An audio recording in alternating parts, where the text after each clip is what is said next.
Let's all go to the lobby. Let's all go to the lobby. Let's all go to the lobby to get ourselves a treat. And hello, everybody, and welcome back to the Movie Pit Podcast. I am your host, Christopher Renteria, and this is another episode of the Retro Rewatch series. I have been trying to do this episode for a while, and I finally have a chance to do it and release it. So today, as you can tell from the title, we are talking about The Big Hit. This was a movie that was written by Ben Ramsey. In his first actual movie credit, so credit to him. He would go on 11 years later to the only real movie that I think anybody would know, and that was Dragon Ball Evolution. So yeah, he was one of the writers on that. Directing here is Kirk Wong, who had directed a good handful of movies in his native Hong Kong, even filming one with the legend himself, Jackie Chan, in the 1993 movie Crime Story. But this, The Big Hit, was his first real American film. He then went on to direct a TV movie called The Disciples with Ice-T, and then went in front of the camera for a while, appearing in many movies after that, mostly kind of small roles here and there.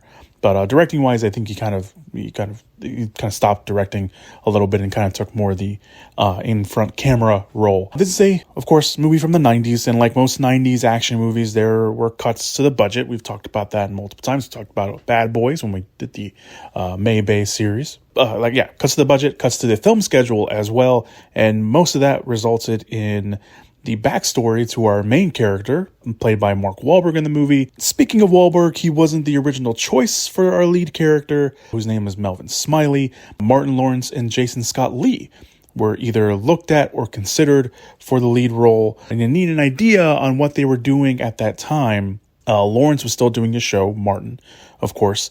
And in 97, he co-starred in Nothing to Lose with Tim Robbins, which is a movie that I used to watch a lot in my youth, which I don't know how I got my hands on that, but I did, and I watched a lot. I don't know why, but I did. And Lee, on the other hand, he had just done the villain role in Soldier with Kurt Russell, and he had done, of course, a few straight-to-video movies, which, he kind of made his name in. Would have obviously been a very different movie, especially with Lawrence in that role. But what we ended up getting was probably going to be the best version of the movie anyway. Possibly, sort of, who knows? That's up for you to decide on that. So that's kind of all the backstory that I have so far on the movie. Not a lot about this movie in terms of, backstory. I usually have a lot more, but not for this movie. I don't know. Maybe this movie's kind of got lost in the whole 90s action boom kind of stuff. There is one particular part that when I get to it, we'll talk about. But this movie, let's talk about it, and then and then I'll get into it. So the movie, obviously, spoilers ahead for the Retro Rewatch series. The movie mainly follows Melvin Smiley, which I just mentioned, played by Mark Wahlberg. He is a contract killer who, along with his fellow contract killers, little friends that he has, and they're part of a group. We have Cisco, played by Lou Diamond Phillips, Crunch, played by Bokeem Woodbine, and Vince, played by Antonio Sabata Jr. They decide to pull off their own job after feeling underpaid from their last job, which opens the movie and shows just how good Melvin Smiley is. And the rest of the group kind of take advantage of him. That is a big factor in what happens throughout the movie, that Melvin does all the work and everybody else just takes the credit. Literally, Melvin is just taking out a bunch of guards, doing all these acrobatics and this weird editing with like weird speed ups and just, which honestly, I didn't remember that that's kind of how the movie opened up. And honestly, it was a little cringe watching it. I think just because I wasn't used to it. I have to remember that obviously this is the early 90s and they're obviously testing stuff and doing weird stuff and editing and action movies and stuff like that. Anyway, all that said, Phillips' character, Cisco, comes in, shoots the guy that they're there for, and takes all the credit. And obviously, that is what kind of jumpstarts everything, because we get a scene later with their boss, Paris, played by Avery Brooks, terrific character actor Avery Brooks, and I didn't write down anything that he had done that you guys may know him, but if you see his face, you're like, oh yeah, it's that guy. This movie's a lot of, hey, it's that guy. But the group decides that they, again, got underpaid for the last job, and they are sick and tired of being, underpaid and underused. So they're going to put off their own job. And they decided to kidnap Kieko Nishi, who was played by China Chow. This is actually her first movie role, which is interesting because I have seen her in other stuff and I forgot this is her first thing. The daughter of an electronics head honcho and owner of a failed movie production company, which only plays a factor in kind of his backstory or kind of a situation of why he can't pay for his daughter's kidnapping, but also for a little bit near the end, which obviously we'll get to. But his name is Jiro Nishi, who they think, again, he is super rich. Unfortunately, they don't know that Nishi went bankrupt and has literally no money. And literally our introduction to him is him trying to kill himself. But he keeps getting interrupted by Cisco and the group because they've already kidnapped his daughter at that point. And, he's like, whatever. And they keep interrupting him trying to commit suicide, and he gets so annoyed until he hears his daughter's voice, and that's when he takes everything seriously and decides to not to. Little wrinkle in all of this, they don't know that Kieko and Jiro are actually best friends with Paris because Kieko is actually Paris's goddaughter. And it leads to a funny scene when Paris obviously hires Cisco and the group, mainly Cisco. I think Cisco is kind of the de facto leader of the group to obviously find the kidnappers because they were dumb enough to send a message, which is, like I mentioned, probably the part that everyone, if you've not seen this movie, this is the part that everyone knows of the movie because this is a sound that's been going all around TikTok, and this is where that scene comes from. I'm really sorry about your boyfriend back there. He was just being kind of rude. Do you mind? Okay, I guess I can figure this out. This is a kidnapping, right? That's right. So what's up with you guys? You supposed to be the Spice Boys or something? Read this. Father, I've been abducted. I am fine. Abducted. It says abduct. Just say abducted. I've been abducted. I am fine right now, but I may not be for luring. If you do not pay the son of $1 million... Wait a minute. Luring? The son of $1 million? What? That's what it says. That's long and the sum of $1 million. You know what it means. I don't know what it means. You told me to read this. That's what Just I'm doing. say what it means, okay? I may not be for long. If you do not pay the sum of $1 million, you will never see me alive again. These men mean businesses. Who wrote this? Crunch! What? I think he's pissed about the note. It says businesses. That's what it says. You told me to read the note. You never said to improv it. Oh, improv. What are you, Meryl fucking Streep? Okay, improv the note. These sexually frustrated, degenerate losers mean business. Don't improv the note. Don't improv the note. Come, give me a fucking pen. So during all that, Melvin, who's again, he's played as a people pleaser. That is his whole thing. He is a people pleaser to the fullest extent. He goes along with Cisco taking all the credit. He's like, yeah, whatever, we're getting paid, whatever. And we get introductions, little pieces of him and his two kind of lives, basically. Because he is elected, kind of forced to keep Kieko with him because Cisco gives off these reasons like, oh, she can't stay with Crunch and Vince because they're womanizers. They'll take advantage of her, and they don't. And Cisco doesn't want that. Like they don't need that. And Cisco doesn't want to take her because I forget the reason why he says, but he can't take her anyway. So she's kind of put on to Melvin. Basically because they think he's a pushover, let's just put him with him. But Melvin, we see that he kind of takes her to both places because he has two girlfriends. Yes, the people pleaser has two girlfriends, and both of them are very, very much different. One is Chantel, played by Layla Roshan, who knows what he does. She knows that he's an assassin, but she also knows that he is a people pleaser and a pushover. So she is constantly yelling at him all the time, demeaning him, demanding him to do all these things. And we later find out that she is cheating on him because obviously she can get away with it and he won't really do anything. The other girlfriend is Pam, played by Christina Applegate, which is Very cool. And she knows nothing about his job. She thinks that he's just, again, very nice guy, because he is. So she doesn't know anything about his, kind of old life. I forget if he mentions what, he supposedly does to her. I forgot to put that down. But she is the nice one. She is obviously the overly nice one. So when Keiko is at Pam's house, in secret, obviously, at least some nice comedic bits, like moving her from room to room.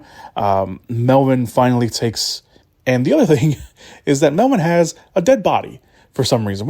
I don't remember why he has a dead body, but he has a dead body. So he has the dead body, and he has Keiko in Pam's house at some point, and he's, again, just all comedic bits. It's supposed to be this, wacky kind of bit, and it works to some extent, and then you realize, like, okay, we don't need that dark humor of it. We just need the humor of it, but yeah, whatever. So at a certain point, Melvin talks to Keiko, because at this point, he hasn't really talked to her at all, and then he finally talks to her, and he says he feels sorry for her, and yes, at a certain point, they have feelings toward each other, because Keiko starts, starts telling him things like, like my father's overbearing, and he's, he puts me into school and all this stuff. And Melvin's like, yeah, like, I get taken advantage of, and, I'm just a people pleaser. Like, I want everybody to be happy, and all this and that. And the reason why he's talking to her, because Melvin convinces Pam to get out of the house with her family, who is over, because they're finally meeting each other. And he gets them all out of the house so he can cook dinner. And he uses Keiko as help and uncuffs her and all this. And of course, Keiko sees it as an opportunity to escape. And Melvin catches her, and he's like, "Well, you're captive again. I can't trust you. I'm sorry." While he's putting her in the trunk of his car, he's like, "Oh, I'm just sorry. I'm sorry." And he puts her in the trunk of the car, which is important for later. So during all this, Cisco is put in charge again of finding Keiko, and we meet another character that helped the group, but he isn't a killer. He knows Cisco, and they're kind of like boys, but not really boys. Like Cisco, I think, kind of just puts up with him, and his name is Grump. And Cisco has reportedly earlier told Grump, "Do not call Nishi at any point, because if you call him, he will trace the call, and he'll locate us, and he'll come here, and we're all screwed, basically." And Grump isn't all there. He has a speech impediment, and he's just not all there. And when Grump is by himself, there is this. He's trying to prove that he is. He can handle it. That he can handle his own business. He can handle being in the group, and this, that, and the other. So there is a dedicated time that Cisco said he was going to call Nishi to, get everything laid out, money, time and place, all of that. And Grump is by himself. And again, Cisco told him, "Do not call. Just lay low, forget about it. We'll do it some other time." Grump doesn't do that, obviously. Grump calls, and it leads to this, scene where he's just, where Nishi is tracing the call, and he's taking advantage of it. And Grump, to his credit, finally, gets past the speech impediment, takes care of business, but obviously they have traced the call already. So Cisco goes over, he beats up Grump in secret, telling him, "I'm sorry," and like, just say Melvin. Like, say Melvin's name, loud enough so everybody can hear it. And they know that it's Melvin Smiley and not Cisco, because obviously he doesn't want to get, in trouble and get killed for kidnapping the goddaughter of his own boss. And of course, Cisco has to play along with everything, and he ends up killing Grump. Melvin gets a call at this point from Crunch and tells him that he should get out of town, because he found out about Keiko and knows who she is and the whole situation. And he's like, "Just get out of town. Don't worry about anything else. Just pack it up, take her with you, dump her somewhere, just leave, because they're coming after you." Cisco found out it was you, and he's working with Paris, and it's a whole shit show. Just go. And Melvin's about to get ready to go. He's packing everything up, and Cisco arrives at Pam's house. And we get this somewhat tenseful scene where Melvin and Cisco are kind of talking in code a little bit, all while Pam and her parents are sitting at the table. And the dad by the way, played by Elliot Gould. He's great little character actor, obviously Elliot Gould himself, but the character he plays here is he's not allowed to drink because I forgot exactly why he's not allowed to drink, but he's not allowed to drink. And he obviously sneaks in drinks when no one else is looking, and he is drunk, throws up on one of Cisco's guys, and pulls the tablecloth off the table. And by the way, the table may not have glass, so everyone has their guns out underneath the table, and it starts out, a shootout in everyone's house. Everyone's trying to avoid bullets and everything. And during this, when Melvin is hiding from the bullets and Pam and her family are moving, are trying to come out, Pam stops and breaks up with Melvin because we have a little scene before when the parents arrive back to the house where Pam's mom, I forgot to write down the actress's name. I apologize for that, but it's someone that you would know. Again, this movie is filled with I know that person. But she just tells Pam, you just got to do it. You got to break up with him. He's a nice guy. He'll get over it. Just do it. And Pam was like, okay. And they break up. And Melvin, to his credit, again, being a people pleaser, takes it pretty well while bullets are flying over them. Yeah, okay, that's fine. Hope you, have a good life. Get out of here. I'll cover you. I'll protect you. And he's still being nice to the parents who are walking by him, which is, again, a nice little funny moment. So Melvin escapes in his car and out pops Keiko because, again, she disappeared for a little bit, but she was always there. And Melvin is like, nope, you got to go. And he tries to get her out, but she's like, no, we can get out of here. You and me. We can go on the run, be our own people, away from my father, away from Paris, away from your life and everything. And Melvin just agrees. He's like, you know what? You're right. No more running. No more, hiding what's going on. Let's just go. No one will find us. He's obviously a contract killer, so he knows where to go. And when they're going to drive, they actually run into Chantel, the other girlfriend, and the new boyfriend. And Melvin breaks up with her. Even Chantel doesn't think that he would, but she does. And he takes back a videotape because there is another subplot in this movie of a home video store manager. Yes, home video store. VHS. Again, early 90s or mid 90s. So there's a store manager that's calling Melvin and telling him to return a movie or he's going to get charged extra for not returning it. For those not in the know, you used to, when you used to go to video stores and rent VHSs, you would have it for a certain amount of days. And if you didn't return it, by that time, you would get charged, however much they wanted to charge you. And God forbid, it wasn't rewound either. So Melvin sees the tape from Chantel, takes it, and he breaks up with her, leaves, and he's like, he goes with the cake. He's like, I'll drop off the tape. Because, again, still a people pleaser. I will drop off the tape and we can run away together. And they're like, okay. And then Cisco all of a sudden shows up, rams the car. Melvin tells Keiko to get out of the car. And we lead to this nice little car chase between Cisco and Melvin. And Melvin loses his car and starts getting chased by Cisco in his car in a forest. Suddenly kind of appears out of nowhere. Because they were kind of in suburbia, and then they were in the middle of nowhere, and then there was a forest that comes out of there. Anyway, whatever. It's fine. It's a movie. And we get a point where a car goes off a ledge. Cisco's car goes off the ledge. And Melvin throws a grenade, because he has grenades on him, and he kills, quote-unquote, kills Cisco. We don't see it, but we assume he's dead. So Melvin finally makes it to the video store. The manager is giving him crap. Melvin's like, you know what? I've had a bad day. And we kind of see the more aggressive side of Melvin there. He kind of grabs him and tells him, he's had enough of it. Just take the videotape and go and stop bothering me. And then, of course, Cisco comes in, still alive. We kind of get the kind of 90s, again, kind of, flashbacky where he somehow escapes the exploding car, shows he's still alive. And it leads to a fight. A pretty impressive fight. I'm not gonna lie. It's a pretty impressive fight. The editing here is fine. It's not like the beginning. The beginning is where the editing was weird. But all the other action scenes, the editing is fine. They don't do anything like real, tricky or anything like that. So they fight. Obviously, Melvin gets the better of Cisco. And Cisco looks like he's having this moment, right? This moment of redemption, right? He's kind of telling Melvin that he's sorry, that he loves him. He always thought of him as a brother and this, that, and the other. But no, because Melvin, for some reason, has a bomb strapped to him. Why? Who knows? It's probably like, if you take me down, I'm taking you all down with me kind of thing. So he has a bomb strapped to his chest.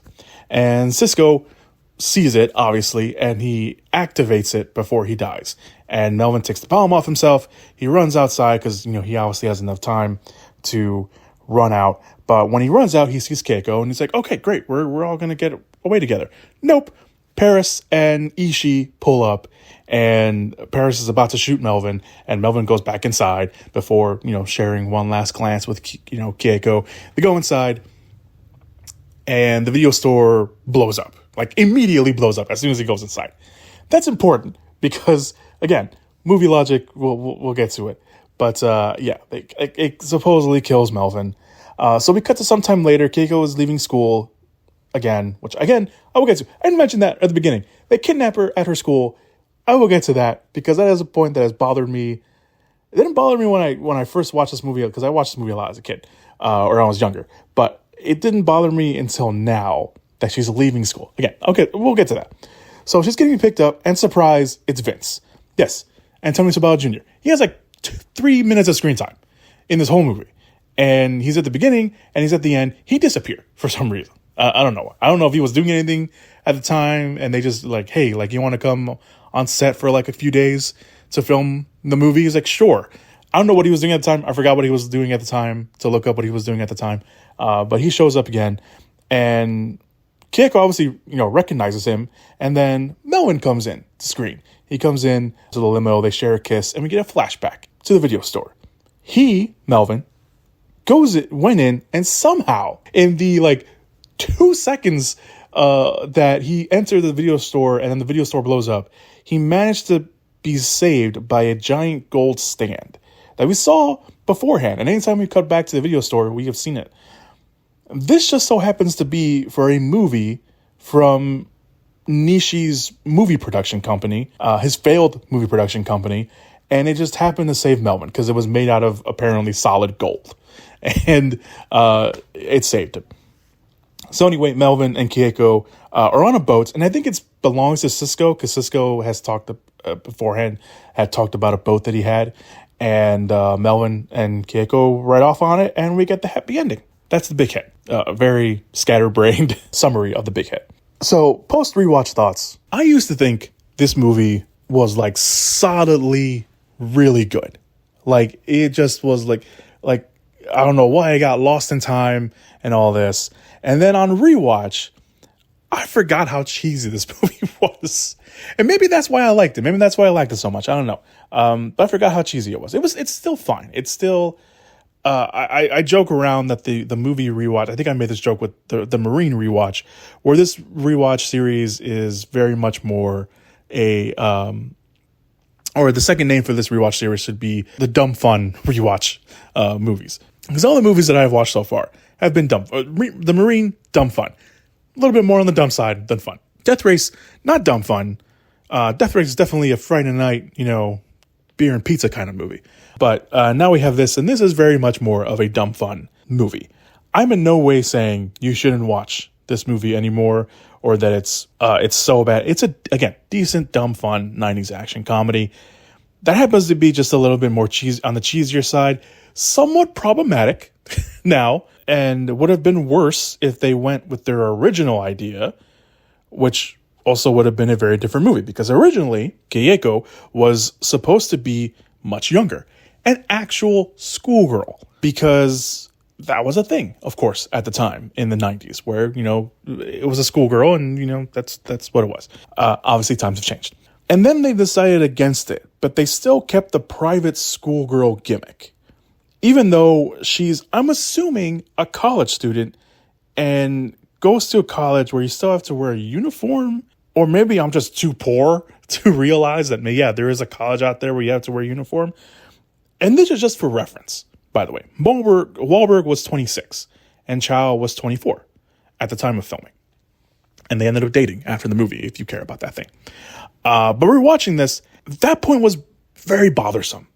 Because is she supposed to be in college? Like even a freshman in college at that?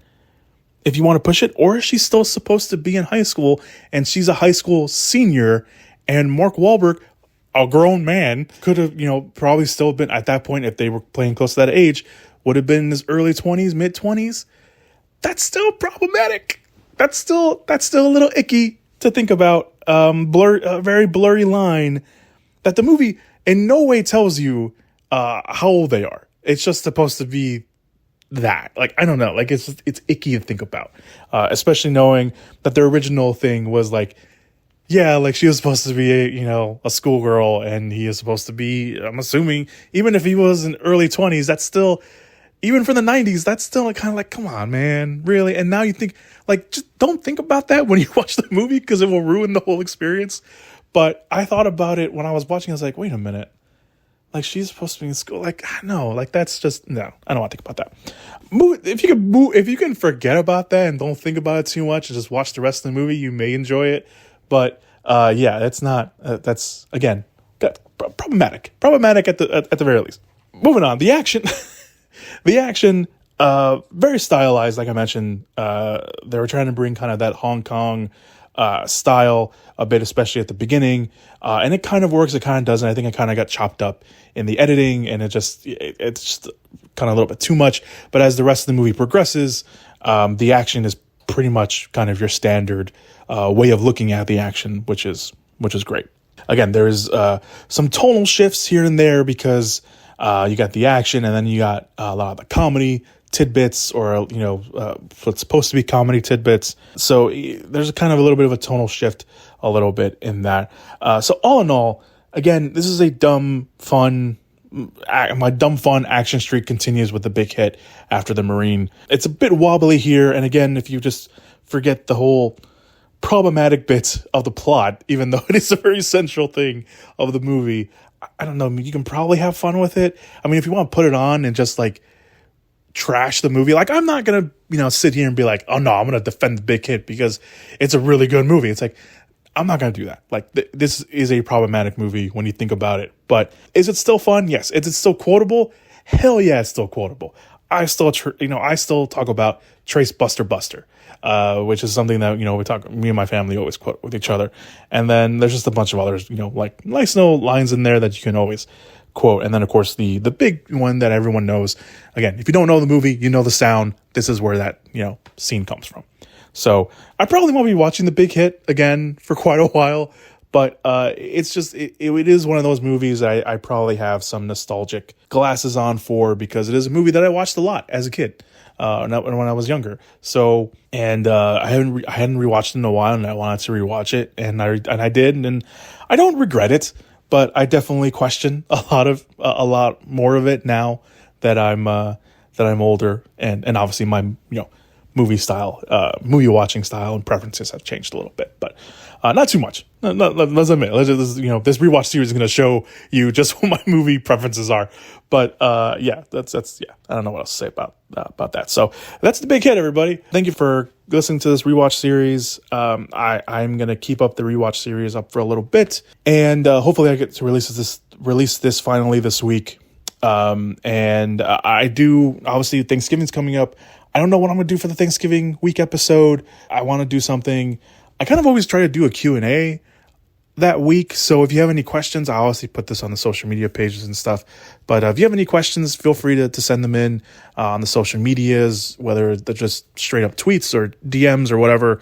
I'll be sure to answer those. Or if you're listening to this on YouTube, go ahead right there in the comment section.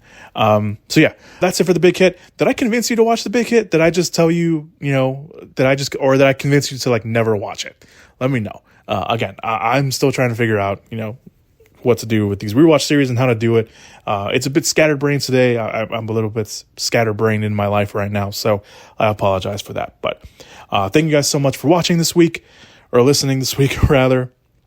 And I will see you guys on the next time. Again, be sure to check out all the links down below. Social media is where you can listen to the podcast and everything. If you have a suggestion on a movie to watch, or if you want to come on and talk about a movie, I'm open to that. Let me know. Again, social medias, all that good stuff. All right. So be good people. And as always, go watch some movies.